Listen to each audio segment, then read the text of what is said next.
Bienvenidas y bienvenidos a esta nueva exploración.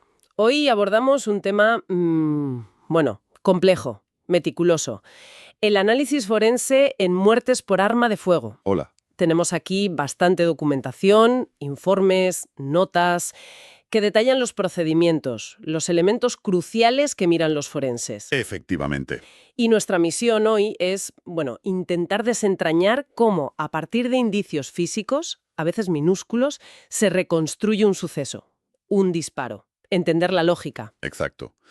Es un proceso casi detectivesco, diría yo, pero basado siempre en ciencia rigurosa. No es solo seguir un protocolo, ¿eh? Es interpretar una historia. Una historia escrita en el cuerpo. En el cuerpo, en la ropa, en todo. Cada detalle, un residuo invisible o la forma de una herida, puede ser la clave para responder preguntas básicas. ¿Qué arma? ¿A qué distancia? ¿Cómo ocurrió? Pues empecemos por ahí, por lo más tangible, quizá. Los documentos insisten mucho en recuperar los proyectiles. Parece obvio, pero ¿por qué es tan crítico? Bueno, es que es el punto de partida para la balística forense, ¿sabes? Recuperar el proyectil o sus fragmentos, si está roto, es fundamental para intentar identificar el arma concreta. Claro. Si luego aparece un arma sospechosa, se puede comparar. Determinas calibre, tipo de munición. Si no tienes el proyectil, la investigación se complica muchísimo. Es como la firma balística del disparo. La huella dactilar del arma, podríamos decir. Algo así, sí. Vale. Y más allá del proyectil, ¿cómo se empieza a intuir qué tipo de arma se usó? Los papeles hablan de arma corta, baja, media, alta velocidad, carga múltiple. Correcto. Se van recopilando datos, ¿no? De las heridas, de la escena, para inferir el tipo general. Un arma corta, pues una pistola, un revólver. Suele disparar a velocidad baja o media. Ajá. Un fusil, un rifle. Ya hablamos de alta velocidad. Y una escopeta, pues carga múltiple, perdigones o una posta única. Y cada una deja un rastro distinto, imagino. Claro, patrones diferentes. Las lesiones de alta velocidad, por ejemplo, pueden ser, devastadoras por dentro, aunque la entrada sea pequeña. ¡Ostras! Si encuentras perdigones o un taco, que es parte del cartucho de escopeta, pues ya sabes, te orienta mucho. Son las primeras grandes clasificaciones, digamos. Entiendo. Y otro factor clave, según leo aquí, es la distancia. La distancia del disparo. Saber si fue a quemarropa o a metros. Cambia todo, ¿no? Crucial, sí. Y se basa sobre todo en analizar los residuos que deja el disparo. Alrededor de la entrada. Residuos. ¿Te refieres a...? Hablamos de hollín, ese depósito negro, superficial, de humo, que se limpia fácil. Y luego está el tatuaje. Tatuaje. Sí, son partículas de pólvora sin quemar o a medio quemar, que se clavan, se incrustan en la piel. Dejan como puntitos oscuros o rojizos. Ah, vale. La presencia de eso, la densidad, cómo se dispersan, nos da una pista bastante fiable de la distancia. Si fue de contacto, muy cerca, un poco más lejos. Ya. Si no hay nada de eso, pues el disparo probablemente fue a más distancia. Claro que sí, hay ropa por medio. La ropa lo puede tapar, claro. Exacto, puede filtrar o quedarse con esos residuos. Hay que tenerlo en cuenta. Y relacionado con esto, los documentos mencionan evaluar si la lesión pudo ser autoinfligida. ¿Hay signos específicos que se busquen ahí? Sí, es una pregunta clave en muchos casos. Se busca coherencia, ¿sabes? Entre varias cosas. ¿Dónde está la herida? Zonas accesibles para uno mismo. Sien, boca, pecho, la trayectoria. Que sea compatible. Eso. Compatible con que la persona se disparara a sí misma. La distancia, que suele ser de contacto o muy corta. Y si hay residuos de disparo en la mano que supuestamente sujetaba el arma. Entiendo. Ningún signo por sí solo es definitivo, ¿eh? Pero si todo encaja, pues orienta mucho hacia un suicidio. O lo contrario, lo descarta. Muy metódico, sí. Entremos ahora en las heridas en sí. La documentación detalla un sistema para registrarlas muy secuencial, muy específico. ¿Por qué esa numeración 1.1, 1.2, 1.3 parece un poco burocrático? Puede parecerlo, sí. Pero es una garantía, de rigor, de que no te dejas nada. Sobre todo si hay varios disparos, imaginas el lío. Claro. Así evitas confusiones. Todo queda registrado y relacionado sin dudas. Para cada proyectil un número. El orificio de entrada, el punto 1, 1.1. El de salida, si lo hay, o donde se aloja el proyectil, el punto 2, 1.2. Vale. Las lesiones internas que causa a su paso, el punto 3, 1.3. Y la trayectoria tridimensional, el punto 4, 1.4. Si hay otro disparo, pues 2.1, 2.2. Entendido. Con este método reconstruyes el recorrido y los daños de cada bala sin ambigüedad. Es básico para entender qué pasó y cómo. Es un sistema para no perderse. Vale. Desglosemos el primer punto. El orificio de entrada, el X.1. ¿Qué se busca ahí? ¿Qué lo define? El orificio de entrada, bueno, como decíamos, es una mina de información. Primero se mide, se describe su forma. Redondo, ovalado o es estrellado. ¿Estrellado? Sí, eso suele pasar si el disparo es de contacto y justo debajo hay hueso. Los gases desgarran la piel así, en forma de estrella. ¡Qué curioso! Y los bordes característicamente están invertidos, como hundidos hacia adentro. Pero quizá el signo más típico casi diagnóstico, es el llamado anillo de contusión. Anillo de contusión. Suena importante. ¿Qué es? Es una zona muy finita de piel como rozada, erosionada, justo alrededor del agujero. Se forma por la fricción y la presión de la bala al entrar, al estirar la piel antes de romperla. Ah, Si ves eso, es casi seguro que es una entrada. ahí está una de esas claves que decías. Y es aquí donde se buscan también los residuos para la distancia. Hollín y tatuaje. Precisamente. Si el disparo fue pegado, encontrarás hollín, ese ahumamiento negro. Si fue un pelín más lejos, pero cerca, verás el tatuaje, las partículas de pólvora incrustadas. Vale. La cantidad, cómo se dispersan, ayuda a afinar la distancia. Y hay otro signo, más sutil, el anillo de enjugamiento. Enjugamiento. Sí, es como un reborde muy fino, oscuro, grisáceo, justo en el borde mismo del orificio.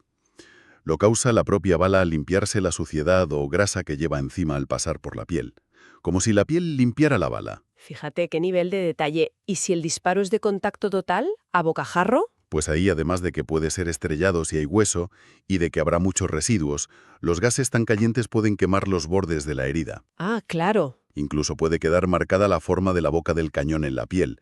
Se llama golpe de mina de Hoffman. Todo esto, subraya lo importante que es mirar bien. Recuerdo un ejemplo en los papeles de una entrada por la nariz que casi no se veía. Sí, un caso curioso. Había mucha sangre por la nariz, pero el agujerito de entrada era mínimo, escondido en el borde de una fosa nasal. Solo se vio al limpiar bien la sangre. Increíble. Demuestra que no puedes dar nada por hecho. Hay que mirar cada centímetro. Y para que no haya dudas de dónde estaba esa herida tan pequeña, ¿cómo se registra la ubicación para que sea inequívoca? Pues con mediciones, muy precisas y estandarizadas. Describes la zona general, cara anterior del tórax, lado izquierdo, por ejemplo.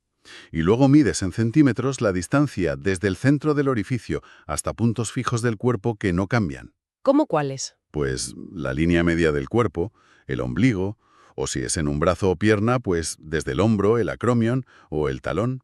Así, la localización es objetiva y cualquiera puede entenderla igual. Perfecto. Tenemos la puerta de entrada. Y la salida. Supongo que no es una entrada al revés, sin más. Para nada. El orificio de salida tiene sus propias características y suele ser muy diferente. Lo más típico es que la forma sea irregular, a menudo desgarrada, estrellada o como una raja. ¡Ajá! Y los bordes suelen estar evertidos, o sea, hacia afuera, al revés que la entrada. El tamaño varía mucho. A veces es más grande que la entrada si la bala se deforma o fragmenta, pero otras veces es igual o incluso más pequeño. Y la diferencia clave, la que permite distinguirlos sí a sí. La ausencia de lo que define la entrada. El orificio de salida no tiene anillo de contusión, esa abrasión, no tiene tatuaje y no tiene ahumamiento. Ah, vale. Esas son las diferencias cruciales.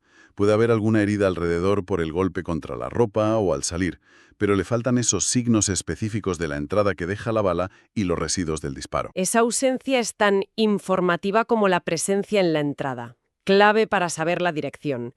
¿Y qué pasa si buscamos y no hay salida? Pues eso, que el proyectil se ha quedado alojado dentro del cuerpo. La autopsia entonces tiene que encontrarlo. ¿En qué órgano? ¿En qué músculo? ¿En qué hueso paró? Hay que documentar dónde exactamente y, claro, recuperarlo con cuidado. Sin dañarlo más, para balística. Exacto. En los papeles había un ejemplo, ¿no? De uno alojado en la columna vertebral, que había seccionado la médula. Sí, lo recuerdo. Y bueno, haya salida o no, el siguiente paso, el X3 del sistema, es describir bien la secuencia de lesiones internas, qué órganos atravesó, qué vasos rompió, qué huesos fracturó, Y buscar también cualquier cosa extraña en el camino. ¿Cómo qué? Pues fragmentos de la propia bala, trocitos de ropa que haya arrastrado, esquirlas de hueso, todo cuenta esa historia. Mencionaste antes los proyectiles de alta velocidad. ¿Tienen algo especial en las heridas de salida o internas? Sí, importante tenerlo en cuenta. Una bala de alta velocidad, de fusil por ejemplo, puede hacer una entrada relativamente pequeña y limpia, Ajá. pero al pasar libera una energía brutal.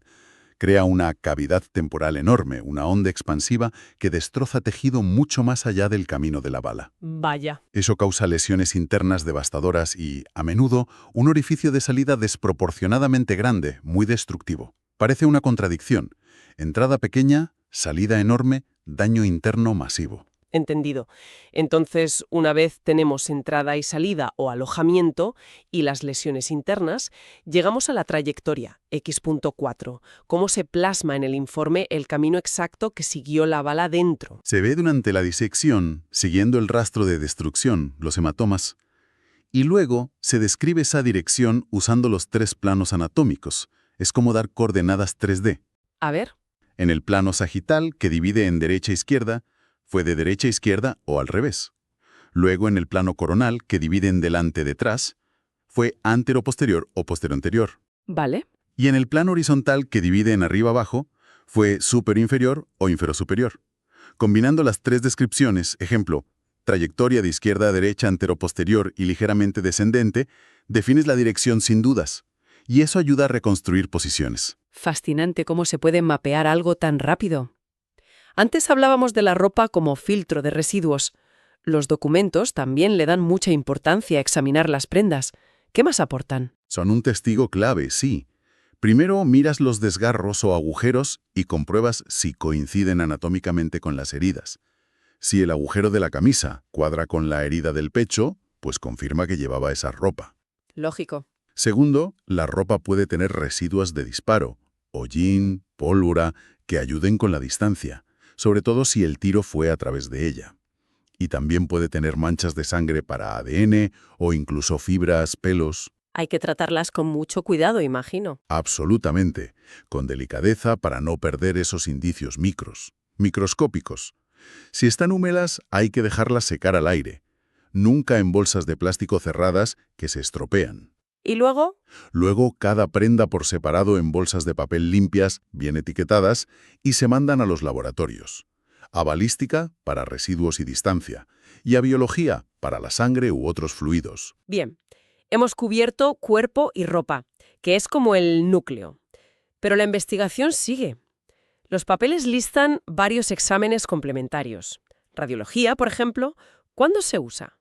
Es muy útil, sobre todo para localizar proyectiles o fragmentos metálicos que no se ven fácil o que están en sitios difíciles. Huesos, por ejemplo. Sí, o si la persona fue operada antes de morir y no se sabe si los cirujanos sacaron algo. En los documentos había un ejemplo de una radiografía de cráneo y cuello que mostraba un montón de fragmentos, ¿verdad? Sí, me acuerdo. Te da una idea de la trayectoria y la fragmentación. Incluso en exhumaciones, tiempo después, la radiología puede ayudar a encontrar balas olvidadas. Lógico. Y balística, que ya hemos dicho que recibe proyectiles y ropa. Su papel es central, ¿no? Central y constante. Reciben los proyectiles, los fragmentos, los tacos o perdigones de escopeta, las vainas, si se encuentran, todo lo relacionado con la munición. Intentan identificar el arma. Eso. Y como dijimos, analizan la ropa para la distancia. Hay un diálogo continuo entre el forense y el experto en balística. Y la fotografía. Parece vital para dejar constancia de todo. Imprescindible. Se fotografía todo, sistemáticamente. La escena, el cuerpo tal cual, cada herida antes y después de limpiarla, siempre con una regla al lado para la escala. Las manos del fallecido. Las manos. ¿Por qué? Buscando salpicaduras de sangre o residuos de disparo. También las prendas, cualquier patrón de hollín. Las fotos son el testimonio visual, objetivo, que complementa lo escrito. Pasemos a los análisis de laboratorio. Toxicología. ¿Qué se busca ahí? Y antes algunos medicamentos. ¿En qué muestras? Sangre, orina, humor vítreo, el líquido del ojo que tarda más en alterarse tras la muerte, bilis. Saber si la víctima estaba bajo los efectos de algo puede ser relevante para entender el contexto, sus reacciones o, en casos de posible suicidio, su estado mental. Entiendo.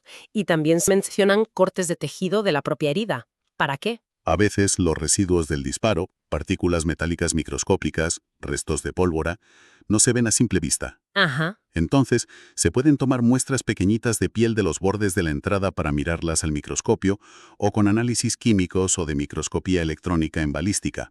Puede confirmar si hay residuos, ayudar a saber qué son, dar más datos sobre la distancia o la munición. Y finalmente, análisis físicos o químicos en las manos. La prueba de la parafina, esa antigua. No, la parafina está ya obsoleta, daba muchos falsos positivos.